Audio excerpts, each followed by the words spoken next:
On a beaucoup parlé de Kylian Mbappé ces dernières semaines, encore buteur face à l'Atlético de Madrid, mais ce n'est pas forcément lui qui fait parler ces dernières heures du côté du Real Madrid, c'est plutôt Vinicius qui est, on va dire, en deçà de ce qu'on a vu de lui ces 2 dernières saisons, et notamment la saison passée où c'était un des candidats majeurs au titre de Ballon d'Or.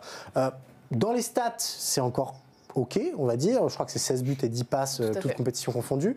Mais on a l'impression que sur le terrain, depuis que Mbappé monte en puissance, on a un Vinicius qui est quand même pas au sommet, quoi. Oui, Vinicius est critiqué pour la première fois depuis qu'il est arrivé, parce qu'on se rappelle que quand il arrive, lui en équipe première, il est critiqué justement parce qu'il manque énormément d'efficacité, qu'il fait beaucoup de choses dans son coin mais qui combine très peu avec l'équipe. La fameuse vidéo de Benzema. Voilà, exactement. Donc cette première saison très compliquée au Real Madrid pour lui, et on a l'impression qu'il retombe un peu dans ses travers. Alors, on n'a pas le même Vinicius, on n'a pas le même statut, évidemment, pour Vinicius aujourd'hui, parce qu'aujourd'hui, c'était...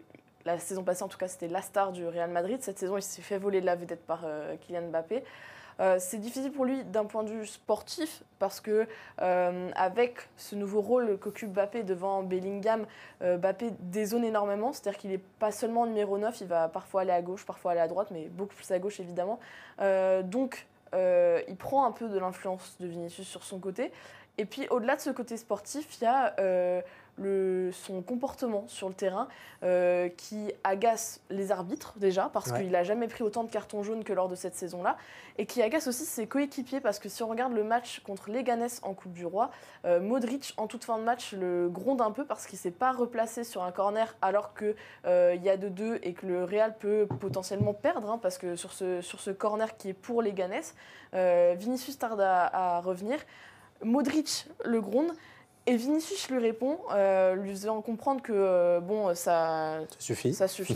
Et là, tout de suite, Valverde, lui, s'invite dans cette discussion et dit, entre guillemets, Modric a raison. Enfin, si Modric parle, Modric a raison.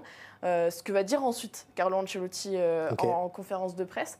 Et on sent que son comportement, qui est très crispé quand même sur le terrain, c'est-à-dire que dès qu'il rate un ballon, dès qu'il perd un ballon, c'est jamais de sa faute, c'est tout le temps de la faute d'un adversaire, c'est tout le temps d'une faute, c'est tout le temps il râle constamment sur les arbitres, et ça a tendance, lui, à le sortir de son match, mais ça a tendance aussi à agacer ses coéquipiers parce qu'ils ont l'impression qu'il fait moins les efforts que les autres, et que là où Vinicius, sa vraie force, en tout cas après sa première saison au Real assez ratée, on va dire, ça a été qu'il n'a jamais abdiqué, qu'il a toujours retenté malgré ses échecs. Et là, cette saison, on retrouve beaucoup moins ce Vinicius, on retrouve beaucoup de frustration.